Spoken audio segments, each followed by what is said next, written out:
관계를 파괴하는 원흉에 대해서 알아보는 시간을 갖도록 하겠습니다. 자, 원흉, 그렇게 자주 쓰는 말은 아니죠. 그것도 관계를 파괴하는 원흉. 아마도 처음 들어온 사람도 있을 것 같습니다. 자, 원흉이라고 하는 것은 못된 짓을 한 사람의 우두머리를 원흉이랍니다. 우리 안에 관계를 파괴하는 그런 원흉이 있습니다. 이것은 사람마다 없는 사람이 없다고 보면 됩니다. 그런데 이것을 들으면서 이거는 남의 얘기한다 이렇게 만약에 들린다면 관계하는데 매우 관심을 많이 가져야 할 뿐이고, 다름 아닌 내 얘기를 하고 있고 내 안에도 이런 게 있어 이렇게 알아차리는 사람은 그나마 관계를 잘 할 수 있는 그런 분에 해당이 됩니다. 상당히 역설적이죠. 자, 오늘 구성은 이렇게 해왔습니다. 이제 20곡의 형식인데 여기에서는 27곡으로 진행하겠습니다. 원래 20곡가 갈수록 좀 쉽게 질문을 하잖아요. 역시도 27곡을 넘어가면서 처음에는 조금 모호한 것, 그 다음에 갈수록 좀 더 구체적으로 질문을 배열을 해 놓고 있습니다. 그런데 자, 이것을 한 중간쯤 듣고도 알아채지 못하는 분이 있다면 이것은 관계하는 어떤 그런 지식이나 그런 쪽에 신경을 많이 써야 할 뿐입니다. 만약에 이것을 27개가 넘어갔는데도 아직 제대로 감을 못 잡는 분이 있다면 그런 분은 얼마든지 있을 수가 있습니다. 이분들은 관계를 제대로 하지 못할 가능성이 매우 많습니다. 이런 분들은 오늘 강좌를 적어도 한꺼번에 듣는 것은 무리가 되니까 잊어버릴 만하면 듣기로 하되 적어도 한 100번 이상 반복을 해서 이 내용을 정확히 알고 있어야 그나마 관계하는데 도움이 많이 되도록 됐습니다. 그렇지 않다 하더라도 이와 같은 것은 내가 잘 알고 있을 것 같지만 실제 알고 있지 못하는 경우도 많으니까 이것을 한 번만 듣지 마시고 좀 잊어버렸다 싶으면 그때 한번 그 복습하는 차원에서 또 한번 상기하는 차원에서 다시 보면 훨씬 더 다른 의미로 깊이 내용이 들릴 것입니다. 자, 오늘 하는 강좌는 그만큼 중요하다고 하는 것을 먼저 얘기해 두겠습니다. 자, 그러면 27곡의 첫 곡으로 시작하겠습니다. 자, 원흉을 알아맞추기 첫 번째입니다. 자, 이것을 하지 않으면 이혼할 일 없다. 우리가 이혼은 성격 차이로 이혼한다고 하잖아요. 사실 성격 차이는 안 나는 사람이 없습니다. 성격 차이가 나도 이거를 안 하면 이혼을 하지 않습니다. 이게 뭘까요? 자, 이걸 하는 사람은 100% 이혼으로 간다. 자, 위하고 조금 비슷한 건데 이것을 하면 끝내는 관계가 이혼 쪽으로 결론 날 수밖에 없다. 강조하기 위해서 두 번째 질문을 구성한 거고요. 그렇다면 이게 뭘까요? 자, 이것은 관계를 파괴하는 우두머리다. 그렇습니다. 관계를 파괴하는 여러 우리 말이 있는데 이것만큼 관계를 파괴하는데 큰 힘을 발휘하는, 나쁜 쪽으로 힘을 발휘하는 것을 원흉이라고 하지 않습니까? 이건 관계를 파괴하는 원흉이다. 이건 물론 세남이 강조해서 하는 말입니다만은 오늘 이 강좌를 듣고 나면 이것이 무슨 말이고 수긍이 분명히 갈 것 같습니다. 그 다음에 네 번째, 자, 이것을 당하고 나면 마음에 큰 상처가 됩니다. 자, 이게 무엇일까요? 자, 상처를 줄 때도 이것을 사용합니다. 우리가 상처 주고 상처받은 것은 전부 이것 때문에 그렇습니다. 이게 무엇일까요? 자, 한마디만 해도 관계가 박살나는 그런 수가 있습니다. 이것은 실화입니다. 그 신혼여행 갔다 와서 곧바로 이혼한 그런 실제 사례가 있습니다. 이것은 조금 뒤에 알려드리도록 하겠습니다. 한마디의 말로도 평생 상처가 될 수 있습니다. 그래서 이것을 하지 말아야 됩니다. 자, 이것을 모르고 하는 사람이 의외로 많아요. 이게 이제 모르고 하면 어떤 상태냐? 장애 상태다. 어떤 장애냐? 성격 장애입니다.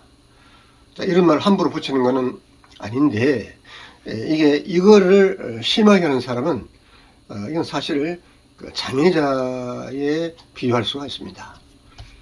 그 다음에 이것을 알고 하는 사람도 있어요.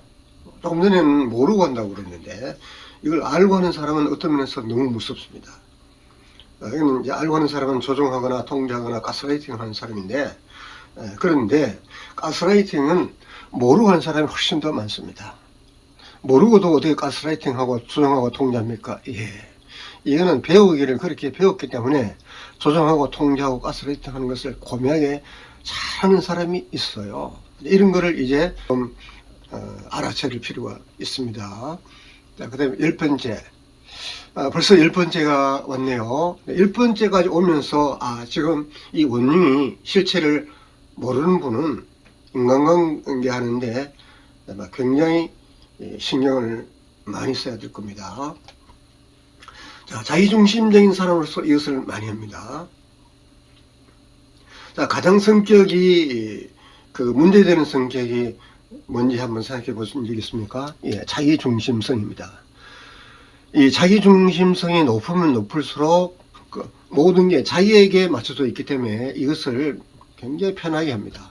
도대체 이게 뭘까요? 자, 스트레스를 받으면 이것을 안 하는 사람들도 하는 수가 있어요. 그러니까 이것은 엄밀히 말해서 안 하는 사람이 없을 정도로 만연되어 있다. 이렇게 생각하시면 되겠습니다. 그러면 가까운 사이에서도 무심코 이것을 하는 경우가 많아요.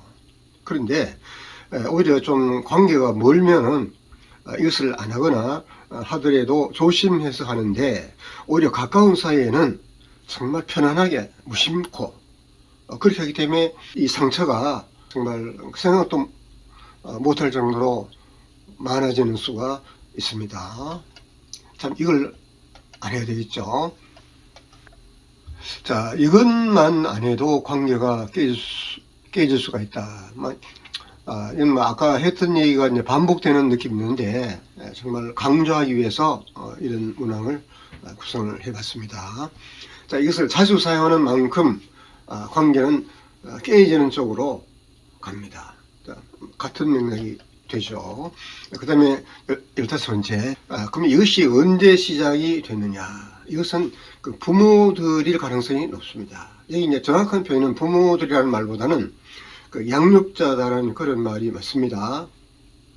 자, 우리는 자기가 양육한 사람의 성향, 주로 성격을 많이 배우는데, 성격적으로 이것을 많이 하는 사람은 양육을 받은 사람도 자기도 모르게 이것이 학습이 되고, 학습이 너무 진하게 되면 그것이 성격이 되어버립니다. 이런 것을 성격화라고 해요. 이 성격화는 우리 채널에서는 이런 말 대신에 심리 소식이다, 이런 말을 씁니다. 자기를 죽일 때도 있는가 하면 자기를 죽일 때도 있어요. 정말 무섭죠? 그 다음에 이것을 자주 사용하면 관계는 깨진다 했는데, 관계가 사라져 버려요. 사라지는 거는 깨지는 거하고 조금 차원이 다르거든요. 그 다음에 자존감이 떨어진 이유와 원인이 이것 때문에 그렇습니다. 자존감은 언제 생기느냐? 그거는 양육자가 자녀를 대하는 태도에서 생기는 게 자존감입니다.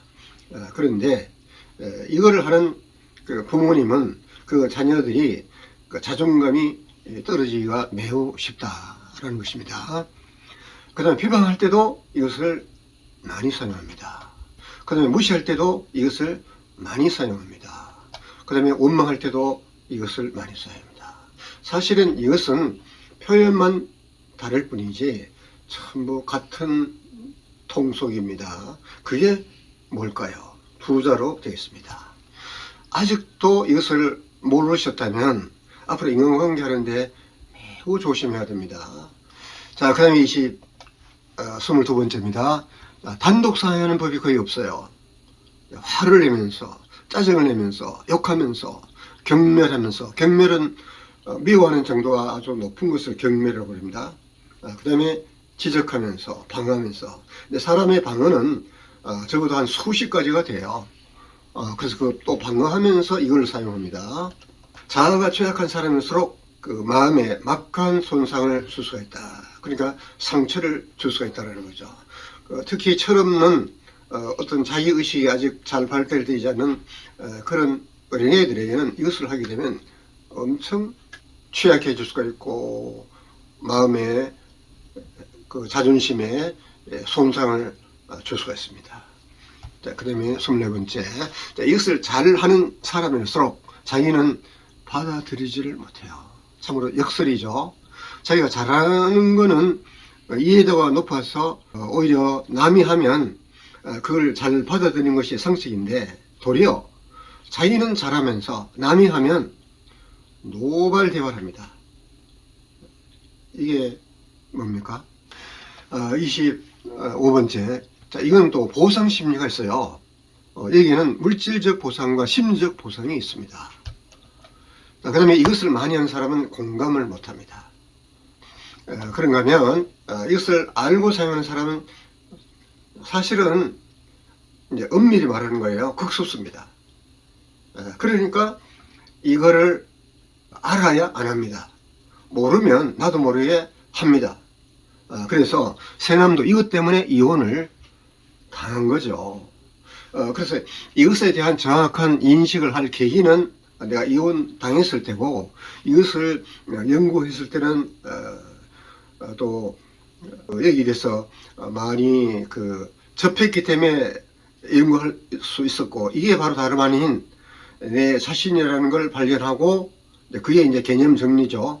그런 개념이 정리되고 난 뒤에도 이것이 없어지기는 아마 좀 길게는 한 10년 정도 돼서 없어졌어요. 그런데 완전히 없어진 게 아니에요. 정말 스트레스를 많이 받으면 이게 막 튀어나와요. 그것도 가까운 사이에. 참, 그러니 이렇게 강조하지 않을 수밖에 없습니다. 그게 뭐겠어요? 아직도 모르시겠어요? 그러면 이거는 정말 이런 쪽에 관심을 많이 기르시고 우리가 이 채널에서는 이런 쪽에 매우 연구가 많이 되어 있으니까 좀 많이 관심을 가지시면 도움이 많이 되실 것입니다. 자, 이 그림에서 원흉을 알아맞추자라는 것입니다. 자, 방금 들리는 소리가 무슨 소리로 들렸죠? 이 소리는 그 전쟁 소리를 나름대로 상정해서 만들어 본 겁니다. 자, 지금 어떤 일이 일어나죠? 전쟁이 일어나는 그런 장면을 연상케 합니다. 무엇을 보니, 자, 여기 창이고 칼이고 방패. 우리가 전쟁 무기의 대명사가 창, 칼, 방패 아니겠습니까? 창과 방패. 그럼 나머지는 무엇입니까? 이것은 그 말로 전쟁하는 전쟁 무기가 해당이 됩니다. 자, 그러면 이거는 손가락질 하는 거고요. 이거는 경멸을 상징하고, 이거는 욕하는 걸 상징하고, 이거는 짜증나는 걸 상징하고, 이거는 화내는 걸 상징하고, 이건 절벽을 상징합니다. 여기에 따른 다 이름이 상징적으로 심리도식이라는 이름으로 붙여져 있습니다. 이것은 뒤에서 소개하기로 하고, 그럼 정답은 무엇입니까? 여기서 정답은 두 개에 해당이 되는 게 있는데 가장 정답에 해당하는 것은 하나입니다. 그 다음에 해당하는 것을 맞춰도 정답입니다. 그렇다면 뭘까요? 알아맞혔을 겁니다. 이거는 창입니다. 그래서 이거를 이름을 붙이기를 창심리도식 이런 이름으로 이제 앞으로 소개가 될 겁니다. 이거는 칼심리도식. 그러니까 우리 마음 안에 이런 전쟁을 치르는 창과 같은 그런 이 무기가 인간관계를 할 때 상대방의 마음을 창처럼 찔러내리는 거죠. 그래서 10년 만에 이혼한 사람, 20년에 이혼한 사람은 그는 10년 동안 이 창으로 찔렀고 20년 동안에 창을 찌르니까 함께 살 수가 없잖아요. 그 이혼을 바로 이 창 때문에 그렇습니다. 인간관계가 바로 이 창 때문에 관계가 파괴가 되기 때문에, 그래서 이름을 관계를 파괴하는 원흉이다. 이렇게 이름을 붙인 거죠. 그래서 우리가 인간관계를 잘 못하는 사람은 이런 그 상징성을 가진 그런 심리를 가지고 있어요. 여기 이제 둥글게 되어 있는 것은 마음을 상징하는 거라고 앞에서 강조했고요. 그러니까 이런 심리, 더 쉽게 말하면 이런 성격이 마음 안에 들어가 있어서 이게 지금 가만히 있지 않죠. 이것도 다 의미가 있습니다. 이게 언제든지 사건이 생기면 마음 바깥으로 그 비난으로, 비판으로, 방어로, 지적질로, 그 다음에 또 경멸로, 욕으로, 짜증으로, 화로 상대방에게 좌절을 주는 이런 심리 구조를 한 사람을 이름을 뭐라고 붙였냐? 이것을 공방도식이다. 이런 성격을 공방이다. 이렇게 이름을 붙여놨습니다. 여기서는 또 뒤에서 하나씩 또 해당되는 곳에서 소개하도록 하겠습니다. 그럼 자세히 설명인 거는 좀 빨리 넘어가고 조금 빠진 거는 보충으로 설명을 다시 하겠습니다. 미진한 것은 조금 보완해서 설명을 하도록 하겠습니다. 이제 원흉이 뭐다고 하는 것을 이제 알았습니다. 비난입니다. 자, 비난은 이걸 하지 않으면 이혼할 일이 없습니다. 자, 이것을 하는 사람은 100% 이혼을 할 수가 없습니다. 그러니까 인간관계가 점점 이혼이라는 것은 관계가 소중한 관계가 완전히 없어지는 이것을 상징하는 것이 이혼이거든요. 그러니까 이걸 비난을 사용하면 나는 이혼으로 가고 있다. 불행의 길로 가고 있다. 이렇게 생각하시면 됩니다. 이건 관계를 파괴하는 우두머리라고 강조했기 때문에 넘어갑니다. 자, 이걸 당하고 나면 마음에 큰 상처가 됩니다. 그렇습니다. 이 비난을 당하면 마음의 아픔은 설명할 필요가 없죠. 그 다음에 상처를 줄 때도 이 비난 종류를 사용하죠. 뭐 비난하고 비슷한 것이 뭐 있습니까? 비난, 비하, 그 다음에 무시, 뭐 경멸, 수도 없이 이 창에 해당하는 이 비난에 속하는 것들이 많습니다. 그 다음에 한마디만 해도 관계가 박살이 난다고 했는데 이게 무슨 얘기냐? 신혼여행을 갔다 와서 이제 보통 신혼여행을 갔다 오면은 뭐 시댁이나 친정이나 먼저 인사를 하지 않습니까? 이 신혼부부는 시댁에 이제 인사하기로 했는데 이제 신부로서는 시댁에 가려고 하면 아직 익숙하지 않아서 많이 조심스럽고 신경이 많이 쓰이지 않습니까? 거기다가 높은 구두를 신었기 때문에 거의 집 근처에 와서 삐걱했어요. 넘어졌습니다. 그 장면을 본 신랑이 한마디 했어요. 이때 사람들은 비난하기가 참 쉽거든요. 뭐 아주 다양한 방법으로 비난을 합니다. 이때 신랑은 어떻게 했느냐? 병신같이 그렇게 얘기했습니다. 이 신랑은 그렇게 쓰는 말이 거의 이제 입에 배인 말이거든요. 말하자면 별로 생각 없이 어떻게 보면 굉장히 무심코 그런 말을 순식간에 내뱉어버린 거죠. 그런데 이걸 들은 신부는 그게 아니었어요. 내가 아직 제대로 살기 시작도 안 했는데 이런 말을 들으면 앞으로 이보다 훨씬 더 심한 말을 하고 폭행까지 할 수 있는 무서운 사람이니까 일이 커지기 전에 뭐 해야 되겠다, 이혼해야 되겠다 싶어서 그 길로 헤어져 버렸어요. 이게 이 비난이라는 것이 이렇게 파괴력이 큽니다. 이건 한마디만으로도 인간관계가 여기서는 표현이 박살이라고 하죠. 이런 일이 생긴다라는 거죠. 한마디의 말로도 평생 상처가 될 수가 있어요. 우리가 이제 남남 사이는 이혼하면 되는데 우리가 이제 가까운 사이, 부모 자식 사이라든가 형제 자매 사이라든가 이런 말은 한마디만 듣고도 그게 평생의 마음에 걸려 있어요. 그게 바로 비난이라는 거죠.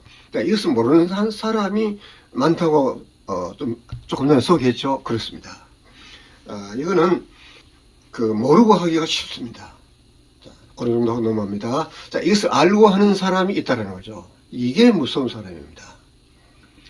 자, 이거는 남을 조종하고 통제하고 가스라이팅 하는데 알고 하는 사람은 어떤 경제적인 이익 또 상대방을 어떻게 내 뜻대로 해보겠다 이런 사람들이 이걸 알고 하는데 참 정말 무서운 겁니다.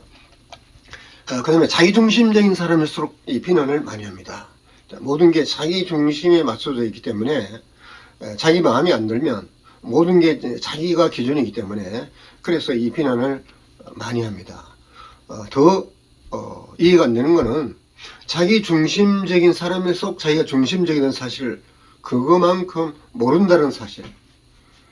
아마 이래서 소크라테스가 너 자신을 알아라고 그렇게 외친 게 아닐까 그렇게 생각합니다. 자, 스트레스를 받으면 안 하는 사람들도 이걸 해요. 우리가 스트레스를 많이 받으면 기본적으로 짜증도 나고 또 힘도 들고 또 남의 탓도 하고 싶고 세상 탓도 하고 싶지 않습니까? 이럴 때 자기도 모르게 하는 것이 비난입니다. 이럴 때조차도 비난을 하지 않아야 합니다. 그러면 가까운 사이에서 무심코 이것을 많이 하죠. 예, 이것은 부모 자식 간이나 부부 간이나 친한 사이에 마음이 편안한 사이에 이것이 아주 습관적으로 몸에 배인 습관이기 때문에 무심코 이 비난을 많이 한다는 것입니다. 정말 조심을 해야 된다는 거죠. 자, 이것만 안 해도 관계가 깨질 리 없습니다. 강조했던 걸 또 강조하고 있습니다. 이것을 자주 사용하는 만큼 관계는 그것만큼 파괴할 수밖에 없습니다. 자, 이걸 이렇게 강조하는 것은 특히 우리가 이제 대화 반응 검사에서 거기에 반격형이라는 게 있어요. 아마 반격형이 굉장히 많이 나오는 유형입니다. 그런 분들은 정말 조심해야 됩니다. 어떻게 조심이 되느냐? 이것은 훈련하는 수밖에 없어요. 조금씩 줄여나가는 방법 말고는 없습니다. 이건 한꺼번에 안 됩니다. 왜 안 되느냐? 이것은 오랫동안 익숙해져 있고 성격화되어 있는 거기 때문에 이걸 제대로 알고 조금씩 고쳐나가는 거 말고는 별다른 방법이 없습니다. 자, 이것의 시작은 부모들일 가능성이 높습니다. 자, 부모라는 말보다는 양육자가 더 정확한 표현입니다. 자녀를 양육하는 사람은 스트레스를 받을 때 이 비난을 많이 하거든요. 그래서 그런 사람들은 학습되고 이것이 성격적으로 굳어져서 매우 심각한 지경으로 발전할 수가 있겠습니다. 타인을 죽일 때도 있고 자기를 죽일 때도 있습니다. 원래 비난이라는 것은 타인을 탓하고 나무라는 것이 비난인데 자기를 비난하면 자기를 죽일 수 있습니다. 자, 우울증이 심해지면 이제 사람이 이렇게 하죠. 아이고, 나 같은 게 살아서 뭐해. 살 가치도 없어. 너는 죽어야 돼. 이러면서 죽는 것이 이게 자기를 탓할 때 생기는 것입니다. 자, 여기에 대해서는 너무 중요하기 때문에 오늘 이 시간에 얘기하게 되면 또 시간이 많이 걸리니까 넘어갑니다. 자, 이것을 자주 사용하면 관계는 사라집니다. 예, 아까는 파괴된다고 했는데요. 사라지는 것은 또 좀 차원이 다릅니다. 뭐 관계가 있었는지 없었는지 그냥 관계가 없어져 버리는 거예요.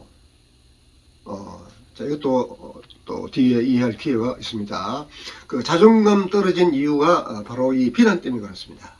이 비난을 경험하지 않으면 사실은 어린 아이들은 자존감이 떨어질 이유가 없습니다. 어린아이는 나면서부터 엄청난 자존감을 가지고 태어납니다. 내가 이 우주의 중심이라는 그럴 정도의 자존감을 가지고 있는데 이게 이제 양육자가 이제 양육 과정에 스트레스를 주고 화를 내고 이런 자녀를 함부로 다룸으로써 자존감이 떨어지게 되는데 이제 이런 분들은 어른이 되면 자존감을 내가 세워야 되는 거 아니겠어요? 이제 그런 점을 감안해서 매우 또 신경을 써야 되겠습니다. 자, 비방할 때도 이것을 많이 합니다. 그런가 하면 무시할 때도 이것을 많이 사용합니다. 원망할 때도 이것을 많이 사용합니다. 비난이라고 하는 것은 비방, 무시, 원망 이것이 말만 다를 뿐이지 심리적으로 가면 전부 이것이 상대방의 마음을 해치고 찌르는 거기 때문에 이것을 창심리 도식으로 이렇게 묶어놨습니다. 자, 그 다음에 이거는 단독으로 사용 안 한다고 소개했죠. 화를 내면서 비난, 짜증내면서 비난, 욕하면서 비난, 경멸하면서 비난, 지적하면서 비난, 방어하면서 비난. 하여튼 이것은 뭐 혼자 사용하는 법이 없어요.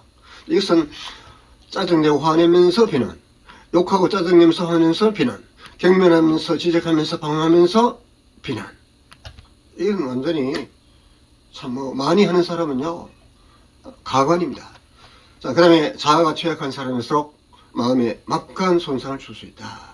그렇습니다. 어린아이나 자기 보호를 할 줄 모르는 그런 자기 의식이 확고히 하지 않은 사람에게는 이 비난의 그 손상은 훨씬 더 클 수밖에 없다. 그렇게 생각하시면 됩니다.